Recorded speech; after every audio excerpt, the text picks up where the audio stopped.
I loved the Crocodile Hunter. That was one of my favorite shows, man. Guy, because how can you not like watching a show where a guy's hunting a crocodile? You can't get a more fun show than that, And but anyways, and then he died, and it was sad. And people were phoning me, and I was sad about it and everything. But some people phoning me were shocked. They were like, "Man, did you hear who died?" I'm like, "Who?" The Crocodile Hunter. Seems impossible, but he died of all people. He was only 44 years old, which I think is a ripe old age for a crocodile hunter. You know what I mean? You think this guy didn't have a little hard time getting life insurance? You know what I mean? Guy's like, I'm looking at your occupation here. I don't know if this is a joke or whatever, but says here you're a crocodile hunter.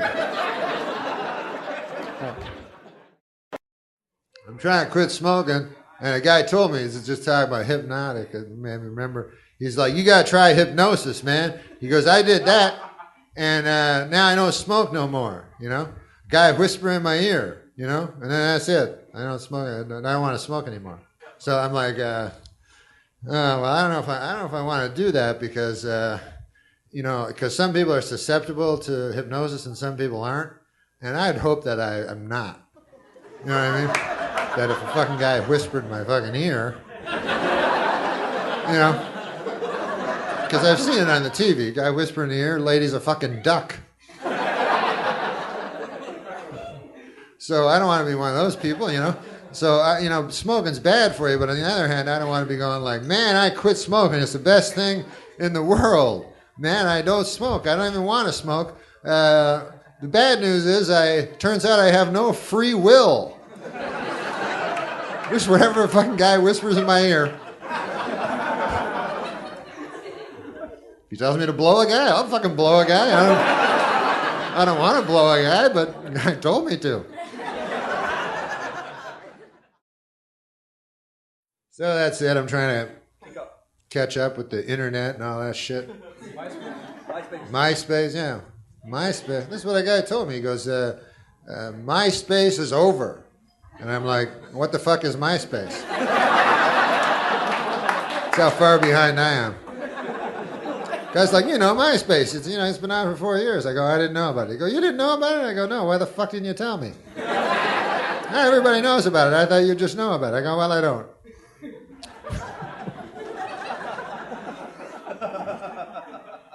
I can barely fucking get to my toaster to fucking work, If it fucks up, I just eat bread.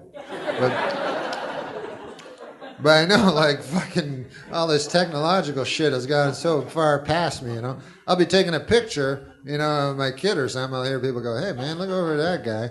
Is it my imagination? He's taking a picture. Look what he's fucking using. A camera. Hey, buddy, you never heard of a phone? No, of course I've heard of a phone. I use it to talk to people. You don't email? I don't know. I talk on the phone.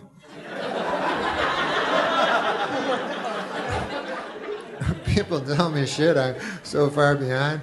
They go, you know what you got to do, man? You got to get the fucking iPod with the good resolution on account of then when you take your pictures on your phone and then translate them onto the television, you can immediately download them onto the www, then put them in your iPod, and you'll get perfect resolution. And I'm like, do I have to take a course in this? Or because I wouldn't know what the fuck you're talking about. I just watch the TV on the TV. I know I'm way behind, but I'm old-fashioned that way. I thought the TV was to watch TV, but I'm completely wrong. The TV's for nothing. You may as well just throw it away. When I was young, there was a fella went by the name of Jacques de Gautier. And he was from Témiscamingue, Quebec. And Jacques de Gautier, he was a fella that really thought. And he was smart, you know. He was our hope, I guess.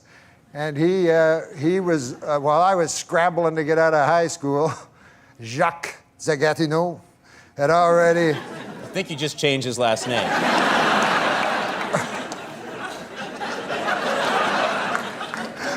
Well, you know, a man grows.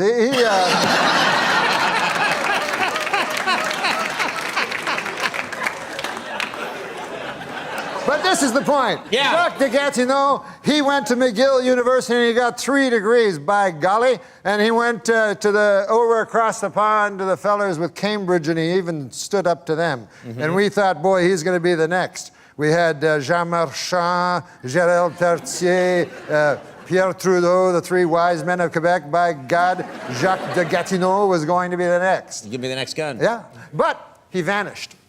And I met him, I started to do stand-up and travel from here to there and to here again. And one time I was in Niagara Falls, and gosh, I went over to the SeaWorld there. You know how they have the SeaWorld? You know, with the different fish.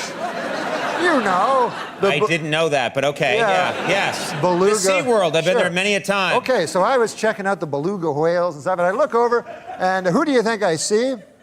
I hope it's that guy. No, it was just an attendant, but he showed me to the place I wanted to see, which is where they feed the little baby dolphins, because I love dolphins, you know. And who do I see there but Jacques de Gatineau? And here he is, he's feeding the baby dolphins. And I go up to him and I go, Jacques de Gatineau, I feel shame for you. You were our hope. You were to go to Canada, Canada's nation's capital of Ottawa. And you were to be a great man, Jacques de Gatineau. And we were all, you know, we pinned all of Témiscamingue, Quebec, pinned our hopes on you. Now, that's a hell of a burden for a man to have a town's hope pinned on them, isn't it, Conan? It is a big burden. So he was feeding these baby dolphins, you know, and I said, I'm ashamed of you, Jacques de Gatineau. You could have done so many great things. And he said, well, I think I'm serving a youthful porpoise. Now, I believe that...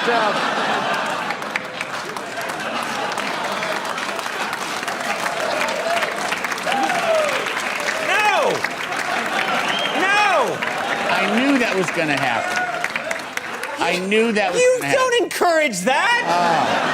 It's like... That was a 40-minute story. It's like somebody... Youthful porpoise? Youthful porpoise. Yes. Not porpoise. I don't know. Good God. I know. That was way out of line. No, that was way out of... Who are you to criticize Oscar Pistorius? It's like somebody saying, I got to show you something. They take you on a 4-mile hike to show you a dog turd. Look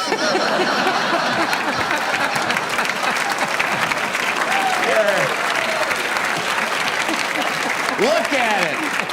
Okay. Well, there's your reel for CBS. We're getting this right to Les Moonves. Yeah. I gotta have him. You want to see that every night, Les? This guy's got more Quebecois humor.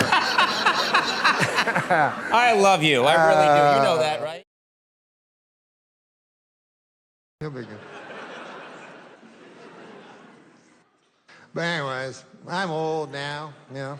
I was young. Now I'm old.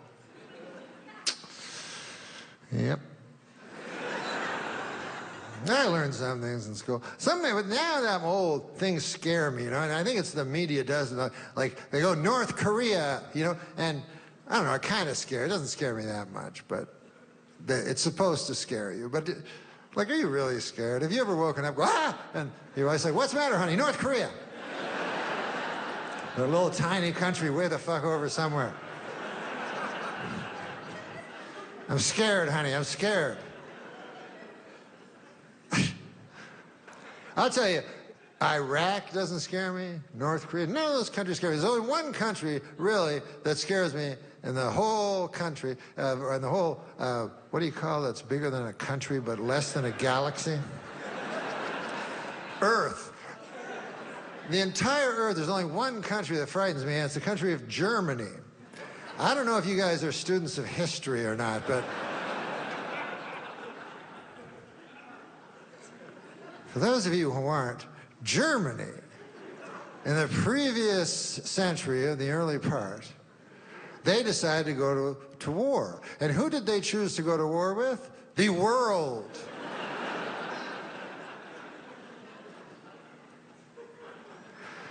So you think that would last about 5 seconds and the world would fucking win and, you know, that'd be that. But I think it was actually close. And then, I don't know how that worked, but then 30 years pass and Germany decides to go to war again. And once again, they choose as their foe the world. And now, this time they really almost win. So at this point, you would think the world would go, okay, Germany, you're fucking not a country anymore. All right? The fuck? You're not a country because you keep going to war with the world. And no one does. What do you think you are, Mars? Think you're Mars or something?